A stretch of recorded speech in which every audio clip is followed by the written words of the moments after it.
Hello, Hollywood Time viewers. Judy Shields here. Today we welcome LA-based singer-songwriter Whitney Lyman. Hey, Whitney, how are you? Hi, Judy. I'm doing well. You're looking beautiful. Thank you so much. And so are you. Thanks for having me today. You're welcome. We just love to support any type of singer-songwriter because hey, without songwriters, we wouldn't have those songs. So we do appreciate you joining us today. That's very true. So we want to talk to you about your single Floating. Let's talk about the title, where that came from, everything all about floating. Yes. Well, this song I actually wrote in 2020. So I had just moved to LA and I was, working in a group and working with some co-writing and branching out to collaborate with new people. And I met through one of these groups, Mark Himley, who's a producer and great guy. And we just connected over, some music that we both liked. Actually, I performed with Odessa on Jimmy Kimmel Live and on the KEXP Live for their album release of A Moment Apart, which was pretty cool as a featured vocalist. And then we were both kind of inspired by their music. So we kind of wrote this song as an homage, just inspiration by them who are, friends of mine, as well as just great musicians and creatives. The actual message and the lyrics were at a time, when I was inspired by like hope and being, being there for each other in a community and lifting each other up and seeing how that's kind of what we need right now. And the music just inspired me to sing about that and come up with this whole thing. Yeah, so it's hard to believe COVID was back in 2020. It's already 2024. Did that give you time to write more? What did you do, during that couple of 2, 3 years that we dealt with it? Well, yeah, I've been working on a whole EP as well, but a lot of life happened during that time. Yeah. A lot of, just personal things that everybody seemed to be dealing with and life-changing events and on multiple levels. So it was time to I was able to hone in and actually, do the recording once I had gotten through some of those other obstacles and gotten settled. I could record it in my own home studio and, really get the vocals that I wanted and just refine the song a little bit more. So we could make it sound really even better. Yeah, that's great. I read that you're going to Wrexham, I think it's pronounced, North Wales for the Focus Wales Festival. That's got to be cool. Have you traveled abroad before? Yeah, I'm going to Wrexham in May. Focus Wales is the festival. I did perform in Bucharest, Romania last September, was at a music, showcase, a similar, this one's a little bit bigger event and it's a really big event for the country, really good for emerging artists. And that's how I got connected with the founder of this event. I also, many years ago, toured in Germany with a band that I was in and got to see some other sites while I was there. What's that like going to the other, you're used to going around the United States, but to travel and go to these other countries, did they welcome you? What's it feel like? Oh, it's definitely a good experience. I mean, every country is different. I've noticed, a lot of differences, how close everything is together, yet can be extremely different from one border to the next of the cultures and the languages. But that's just really exciting to experience all of that stuff. And yeah, some places are a little more welcoming than others. It just depends where you are. And it's all just a learning experience for me. But yeah, I love it. Oh, how cool. So do you have a band yourself, or when you go travel, do you just pick up? I hear that some artists just pick up band members from over there. How's it work for you? Yeah, well, I had a regular band I was performing with in Seattle all the time. But obviously, when I moved and everyone else went their own ways as well, I kind of had to start over. I don't have a current regular band, so I am using some musicians over in the UK who I've been, connecting with and just talking to them and kind of from a distance getting things ready. And then when I get there, we're going to have some rehearsals and just tighten everything up. And yeah, so I'm going to be using local musicians there, which is the first time I've done that. Previously, when I toured Germany, it was with a full band I was in, so that was different. This is, essentially having those session musicians come in and learn my music, and but they're really great musicians. They're great guys, so I'm really excited to have them, as my band this time. Yeah, I was wondering, knowing that we hear your music and we love it, I just wondered what it's like for an artist like you going in, say over there, and you have session musicians. It's like, does it make you nervous because, they're just learning your songs, or you just feel confident because they're so good at what they do as musicians? Yeah, it's always a little nerve-wracking when it's people you haven't played with before, but I think, if you're getting people that are quality musicians and that you can trust, building that relationship. So I've been having like weekly meetings with them on Zoom and just, getting ourselves feeling tight as a unit even before we all play together. So, and some of them already perform together. So we've got a good, connection going on and formation as a band already. Well, that's good to hear. Yeah. Because you sound great and all that. So I always like to ask, when did you discover your voice? How old were you and how did it happen? Well, that's a great question. I was actually like 3 years old and I just knew that I loved singing. I was obsessed with it, singing all the time. And I even knew that I wanted to be a singer. I wanted to be a songwriter and perform and, tour and stuff like that before I really understood what all that was. But I was 6 years old when I remember writing my first song. And I still can remember the melody and the main hook to this day. So that's how I know this is just something inside of me that it was always meant to be.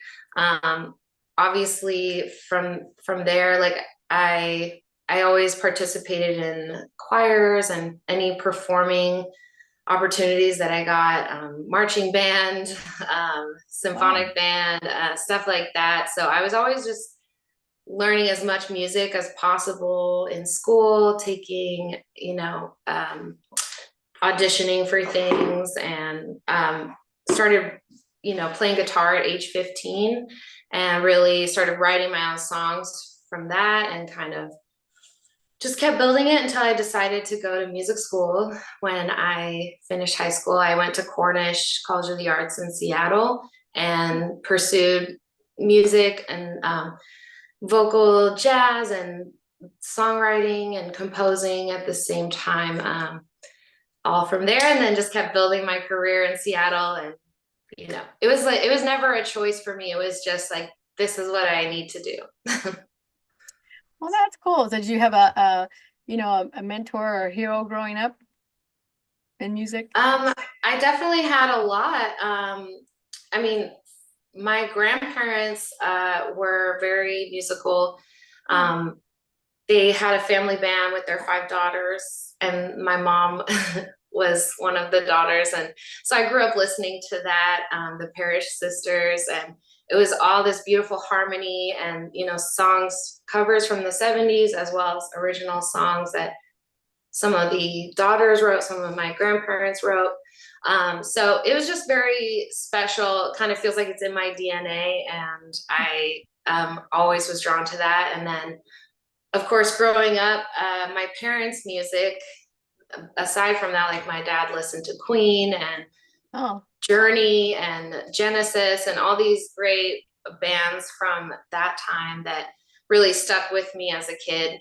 And then I kind of discovered later, Frank Sinatra and Ella Fitzgerald and jazz music really struck me. So I kind of participated in jazz choirs and just got all of the absorbed all of this that I could. Hey, it's nice to be a sponge, right? Yeah. So you said, do you have an album, CD, or an EP? What is it that you've got? I have an EP coming out. I Okay. released the single Floating. I'll have a new single also coming out, I believe at the end of this month. Nice. And then after Wrexham, I'll be, hopefully releasing that EP right after that or shortly after. So How many singles do you have on the EP? I think at this point they're gonna all be singles. Are they? Just release a new single until the whole thing is out, because I think they're all great songs, and it's just, I have so many more songs I'm working on for the next release, but just want to keep putting stuff out there so I don't get so caught up on having, I have to have everything perfect, or I have to have the full album and this and that. I'm ready to just kind of keep it flowing and keep putting it out there. I guess that's how today's times with social media and Spotify, I guess it helps you to be able to do that, to release them, as singles and then come up with what they call EPs. Because as you know, back in the day, we had vinyl, we had 8 tracks, we had cassettes and CDs, so it doesn't seem like many artists are doing CDs as much because it all is streaming, because that's how everyone seems to listen to music. How do you feel about that? Well, I'm still a huge fan of vinyl. I have my own record collection, and I love it's a whole experience. It sounds so different too, Mhm. but I do understand the modern day and what we have with streaming, and that's still convenient for people to hear music and stuff. It's nice to have those options, and it's good. I still respect the full length album. Like, it can take you on this journey, Yeah. but also understanding how everybody's kind of attention spans have gotten shorter, and we can't necessarily sit through a full vinyl album and just space out like back in the 70s when there wasn't computers or internet to distract us from things. So it's just part of evolution and seeing what we can do. How can we keep that joy and that experience of music alive, even with this kind of streaming culture we have. Yeah. I have to say, I'm not sure how old you are, but that's some wise words right there. I never really, think about that. No one's really answered that question the way you just did. That's a good way to answer. Oh, well, thank you. Very cool, because it is. I mean, I love when I get the album out, I have time. It's probably because I'm in my 60s, so I can, appreciate that. But, I do realize that I have different age grandsons, and oh, you have to listen to this. The song's not even over and they're walking away or on their phone. So I totally get it with today's times, but I'm glad to see some artists bringing back vinyl, because, it's kind of like trying to teach us to appreciate music. Because if you got a whole album and you're sitting there and listening to it, and like you said, or even on a CD, it's just or on their headsets, just listen to that artist sing 4 or 5 songs. It's times have changed, but I'm just glad that we have music, and you're one of the great songwriters out there to give us this great joy of music. Oh, thank you so much. I agree completely with you. And that's part of, I think, my background in music education is it makes me appreciate music even more. And I think that's what we need more of, for the more people know about music, and the skill that it takes and the talent it takes and the patience, like the more they can also appreciate the art. Exactly. So how much time do you spend writing like songs? Do you hear something, somebody says something and it inspires you to write, or just does it come to you naturally? It definitely differs from day to day. I'm not, you know, I'm trying to get more disciplined and just like, make studio hours and just sit down and do it, but you can still, I'll get inspired by a phrase or a melody pops into my head. And I have 6,000, voice memo recordings Wow. that are half ideas, which that's the thing is I need to go back and like create the idea.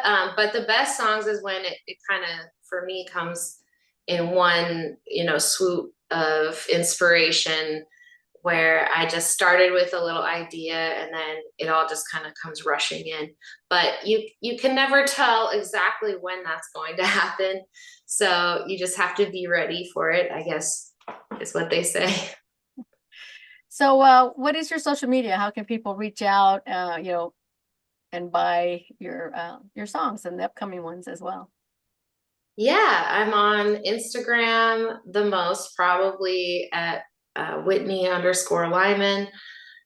So that's what most my handle is, at Whitney_Lyman, for X, Twitter, Facebook, Whitney Lyman Music, um, and on Threads too.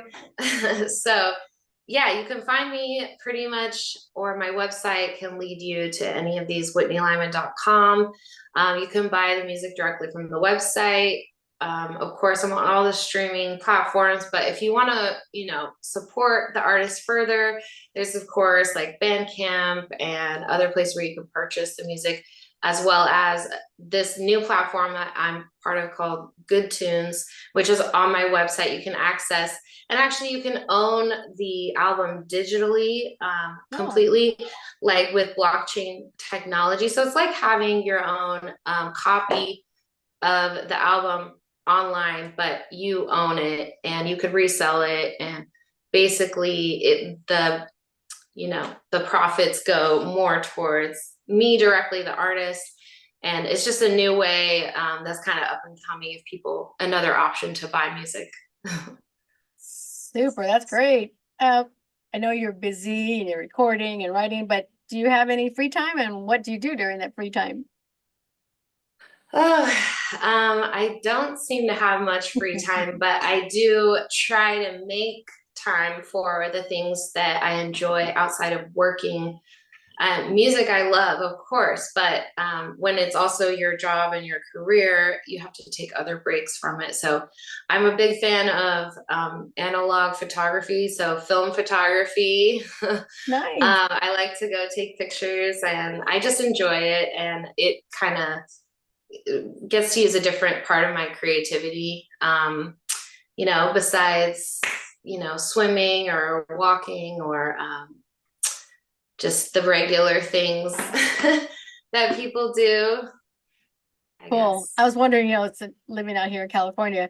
Have you ever asked anyone for their autograph that you've been able to meet?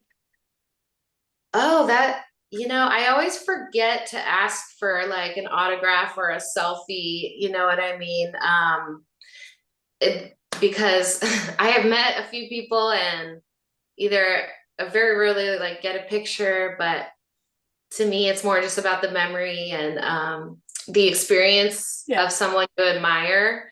I don't go crazy, seeing a celebrity, but if there's somebody that I appreciate their work, Yeah. I get excited, and I like to see how that person is in person. So, but yeah, actually I met Jeff Goldblum in Seattle at the airport when I was performing there. They have a music program there, so that was actually the one I was like kind of the most excited about. And he listened to me perform for a few hours and invited me to his jam session. So that was pretty cool, but I totally forgot to take a picture or get an autograph. Like I was just so, In the moment. um, in the moment, and just like, Yeah. wow, that happened. But yeah, it was also cool to meet Desmond Child out in Palm Springs. Oh, And he listened to me also perform where I was at, and just he's the one who asked me for the picture because I would have forgot or been too shy to ask. But so I'm glad that he he asked, and it was really cool. He's a legendary songwriter who's worked with Bon Jovi and wow. all these amazing amazing artist. So it was an inspiration to meet him as well. Very good. What kind of music do you like to listen to when you listen to other people? Is there a certain genre you like, or do you like all kinds? I like all kinds. And like I mentioned, I'm a big fan of vinyl. So I find when I do have time to sit and listen to music, I'll try to find a record and put that on that I haven't heard in a long time or Yeah. even ever. But to not be limited to my own collection, my own music, I also try to, discover new artists. Sometimes the best way is through some of the streaming apps and stuff like that. So, I don't want to get too stuck in my tastes and say maybe there's a really great artist out there I haven't like heard of yet. And Yes. all these people have probably heard of them and I should know about them too. So So we got some new music coming from you as well. When can we expect the next one, you said? there's a new single coming out the end of this month.